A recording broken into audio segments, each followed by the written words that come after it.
नमस्कार, मैं हूँ आशुतोष और आप देख रहे हैं सत्य हिंदी। सत्य हिंदी के विशेष कार्यक्रम श्रवणगढ़ की खरी-खरी में आपका स्वागत है। ये हमारा वो कार्यक्रम है जिसमें देश के जाने-माने पत्रकार संपादक श्रवण गर्ग जी अपनी तीखी टिप्पणी करते हैं मौजूदा राजनीतिक माहौल पर और उनकी तीखी टिप्पणियों से ना तो सत्ता पक्ष बचता है, ना ही विपक्ष और दोनों ही तिलमिला के रह जाते हैं।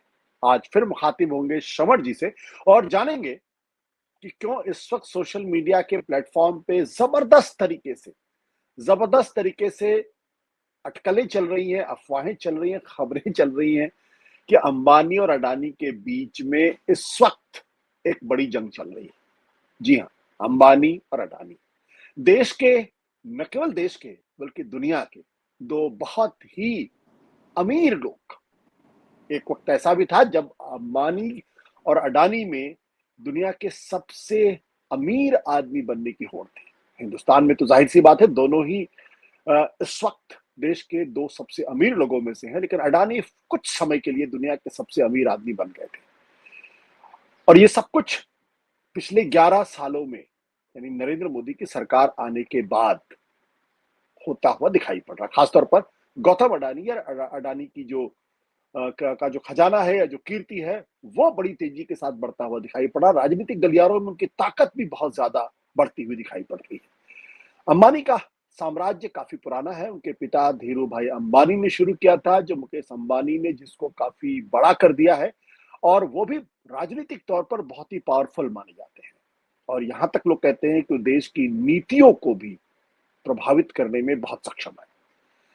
ऐसे में ये दो के बीच का जो दंग जो कोई की जो जंग है, जिसको हम जंग कह सकते हैं या नहीं कह सकते, एक अलग तरीके का प्रश्न है, क्यों चल रहा है?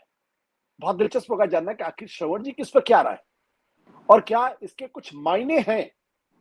क्या ये लगता है कि ये दिल्ली के गलियारों में एक सत्ता संघर्ष जो सुनाई पड़ता है, क्या उसका एक अक्स यहाँ आता हुआ दिखाई पड़ता है? श्रवण जी, आपका बहुत-बहुत स्वागत है सर।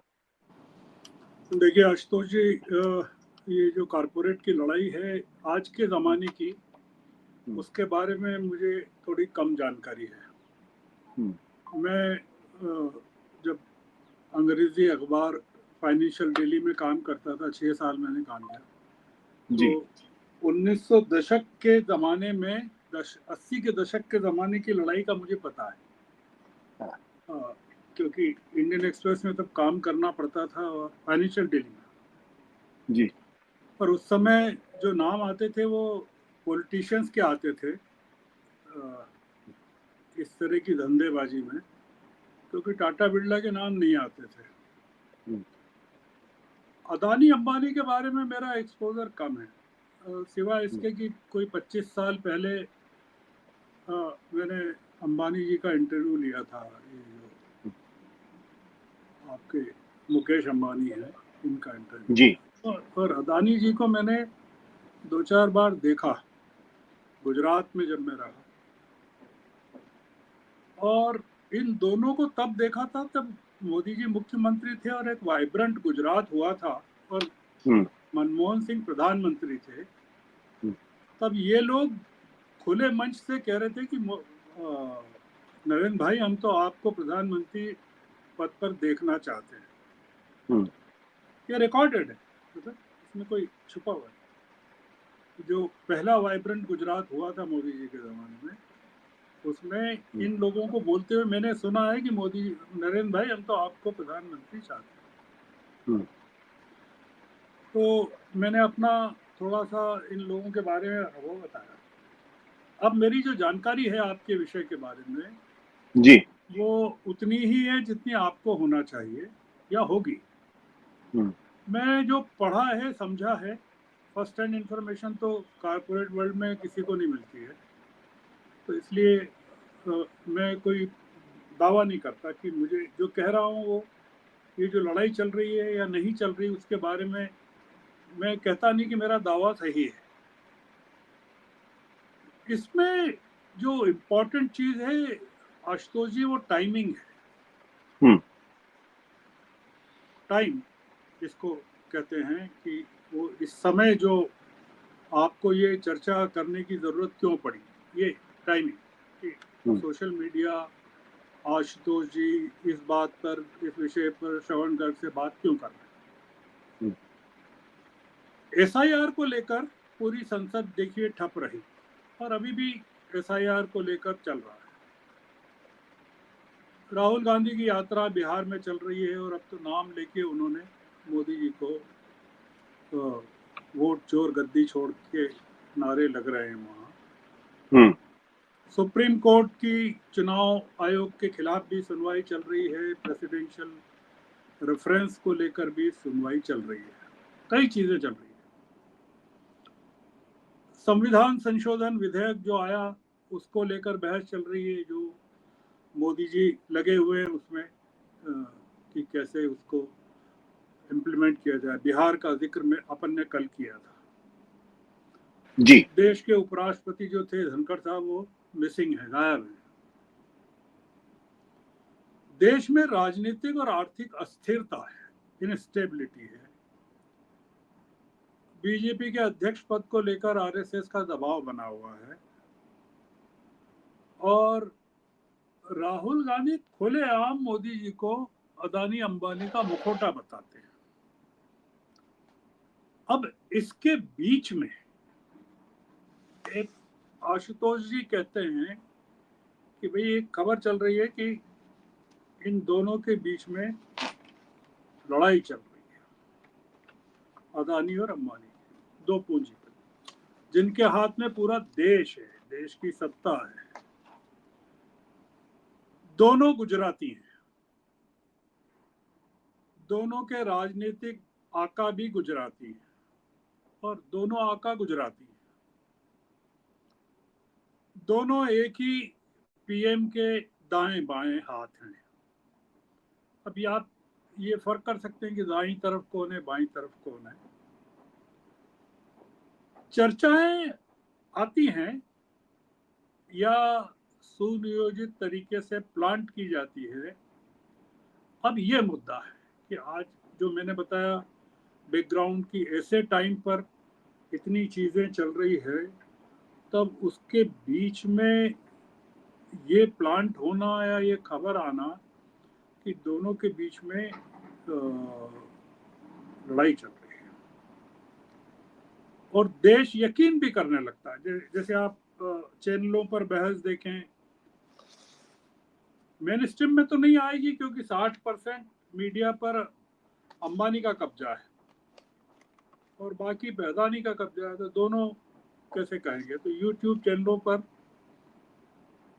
चल रहा है, सोशल मीडिया पर एक स्पष्ट चल रहा है जिसको कहते हैं ना washing dirty linen in public,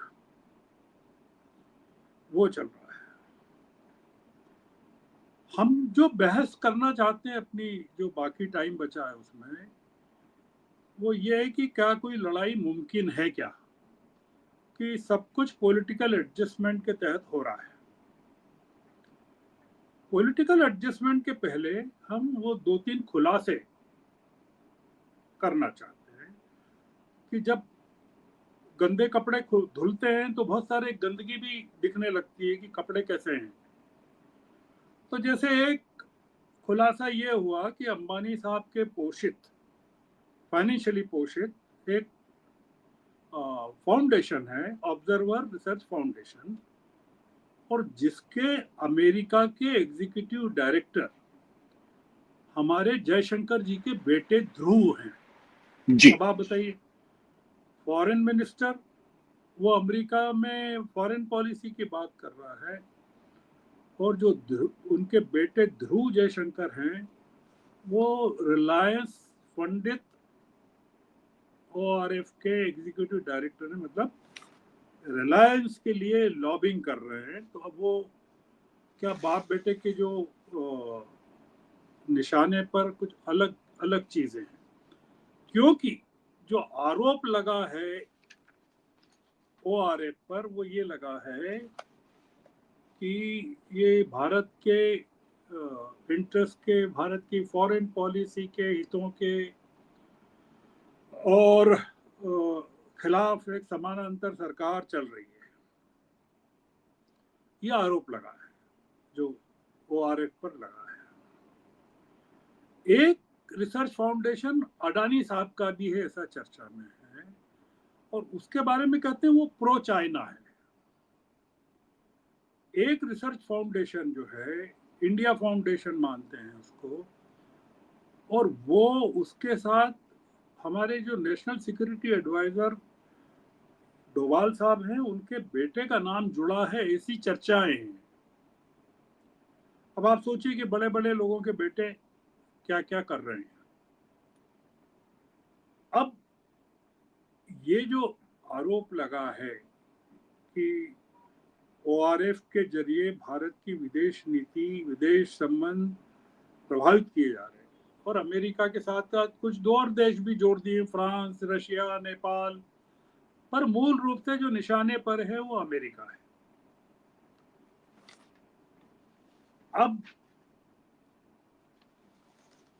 ये एक मुद्दा अलग है आशुतोष जी की जयशंकर जी को अपने के बेटे को अंबानी जी की दुकान पर क्यों बैठना चाहिए, या जो जिसको कहते हैं ना कॉन्फ्लिक्ट ऑफ इंटरेस्ट जयशंकर के मामले में है कि नहीं है।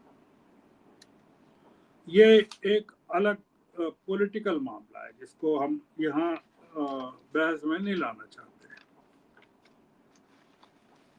एक खबर, हम इस खबर के टाइमिंग और जैसा हमने कहा प्लांटेशन भी हो सकता है कि प्लांट, जैसे मीडिया में तो बहुत प्लांट होती है खबरें कि ये होने वाला है, वो होने वाला है, फिर जब कुछ नहीं होता है तो कोई पूछता नहीं कि क्यों नहीं हुआ। अब हम जो स्टडी कर रहे हैं या इस पूरे प्रकरण में जब से इस विषय पर थोड़ा सा अध्ययन करने की कोशिश की, तो हमको टाइमिंग के साथ, प्लांटेशन के साथ, एडजस्टमेंट पर हमको सोचा कि एडजस्टमेंट क्या हो सकता है। एडजस्टमेंट आशुतोष जी ये नजर आता है कि अदानी जी के खिलाफ अमेरिकी अदालत में प्रकरण चल रहा है,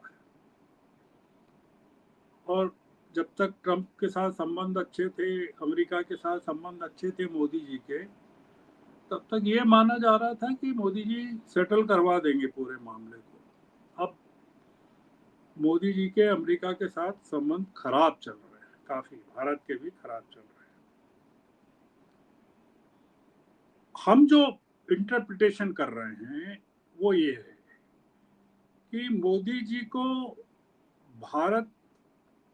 को या भारत को अमेरिका से व्यापार संबंध पूरी तरह खराब भी नहीं करना है। टेम्पररी है, ट्रंप जब तक है तब तक टालने का मामला है, 3-3.5 साल निकालने की बात है। ट्रंप को की नाराजगी मोदी जी से है, भारत से नहीं। और ट्रंप को या वहां के जो कॉरपोरेशंस हैं, मल्टीनेशनल कॉरपोरेशंस हैं, उनको भारत का जो 50 करोड़ मिडिल क्लास लोगों का जो मार्केट है वो चाहिए, वो छोड़ नहीं सकते, ये भी है। अब मतलब मोदी जी अमेरिका से व्यापार भी करना चाहते हैं और ट्रंप भी भारत से व्यापार करना चाहते हैं, पर ट्रंप अदानी के मार्फत नहीं करना चाहते और मोदी जी अलग तरीके से करना चाहते हैं। ये है, आप समझ रहे हैं मेरी बात को? आप तो समझदार है इसलिए बहुत जल्दी समझ जाते हैं। मानकर चलना चाहिए कि ये जो दोनों गुजराती भाई हैं, ये अपने गुजराती बॉसेस की मंजूरी के बिना ये टेरिटोरियल डिवीजन हो नहीं सकता कि भाई ये जब तक अमेरिका से झगड़ा चलता है तुम चीन संभाल लो, अदानी से कहा, और अंबानी से कहा तुम ये जो गैप आया अमेरिका में तुम इसको संभालो। हो सकता है ये अडानी को पसंद नहीं आया हो तो ये उन्होंने प्लान किया, हो सकता है कि ये इनके फाउंडेशन के कारण पैरेलल गवर्नमेंट चल रही है, संबंध खराब हो रहे हैं, समानांतर विदेश नीति चल रही है, सब है। अंबानी का नया ठिकाना आशुतोष जी अमेरिका है और अदानी का चीन है। अब इस पर आइए कि हमारे जो भारत से तनावपूर्ण संबंध ट्रंप के चल रहे हैं, और जनवरी से भारत में कोई राजदूत नहीं है अमेरिका का, आशुतोष जी। अब जो ट्रंप साहब ने पहली बार जनवरी के बाद 38 साल के रूस में पैदा हुए एक, मतलब उसके बाद तो भारत अमेरिका आ गए तो अमेरिकी नागरिक हैं, सर्जियो गोर, अब स्पेलिंग आप चाहे जैसे पढ़े, SERGIO, गोर, GOR, इनको भारत में अमेरिकी राजदूत नियुक्त किया है। और ये जो गोर साहब हैं 38 साल के, गोरे चिट्टे, ये डायरेक्टर हैं अभी व्हाइट हाउस के प्रेसिडेंशियल पर्सोनेल हाउस में, और ट्रंप साहब के बहुत नजदीक हैं। तो ट्रंप साहब ने इनको नियुक्त किया है उस पद पर जो भारत में जनवरी 2025 से खाली पड़ा था, और 2023 से 25 तक उस पर एक एरिक गारसेटी यूएस के एम्बेसडर थे। अब मैं अपनी मूल बात पे आता हूँ आशुतोष जी, कि एक वायरल हो रहा है वीडियो, आप चाहेंगे तो मैं आपको भी भेज दूंगा। उस वीडियो में वायरल ये हो रहा है कि ट्रंप साहब कुछ कह रहे हैं, और ये जो भारत में नए राजदूत नियुक्त हुए हैं उनके नजदीक मुकेश अंबानी और नीता अंबानी खड़े हुए हैं। ये हाल का वीडियो है, ताजा वीडियो है। तो मुद्दा आशुतोष जी कुल मिलाकर ये है कि ये जो मैंने जैसे शुरू में कहा कि ये अमेरिका की नाराजगी के चलते, अदानी से नाराजगी के चलते हो सकता है कि ट्रंप अब अंबानी को अमेरिका और यूरोप की सरकारों से के जरिए व्यापार का एक नई टेरिटरी ट्रंप और ने की सहमति से मिल गई हो, और मोदी जी का उस पर वरद हस्त हो, और इसको लेकर अदानी जी का समूह नाराज भी हो सकता है, कुछ भी हो सकता है। पर एक जो जिसको दोनों पूंजीपतियों के बीच में लड़ाई बताई जा रही है, वो असल में लड़ाई नहीं है आशुतोष जी, ये लोग मिलके देश को मूर्ख बना रहे हैं। और ये सब कुछ जो हो रहा है, ये हमारे जो पॉलिटिकल बॉसेस हैं, बृहद गुजराती समाज जिसको कह सकते हैं, ये उसकी सहमति से, उसके नॉलेज से मोदी जी अमेरिका से संबंध तो नहीं खराब करना चाहते, उन्होंने अपना पंडित बदल दिया है कि भैया तू कुंडली लेके चला है, सगाई नहीं तोड़ना है अपने को। और अदानी जी को समझाया होगा कि भाई अभी टाइम खराब चल रहा है तो तुम इधर संभाल लो यार, रूस और चीन का काम संभाल लो। मुझे ये जो कारपोरेट की लड़ाई है जिसका जिक्र आपने किया, उसके मूल में ये दिखता है। अब आप चाहे सहमत नहीं हो तो मैं जानता जी, आप चाहें तो हम अपनी बातचीत को खत्म कर सकते हैं। जी बहुत बहुत शुक्रिया, बहुत बहुत शुक्रिया, शुक्रिया सर।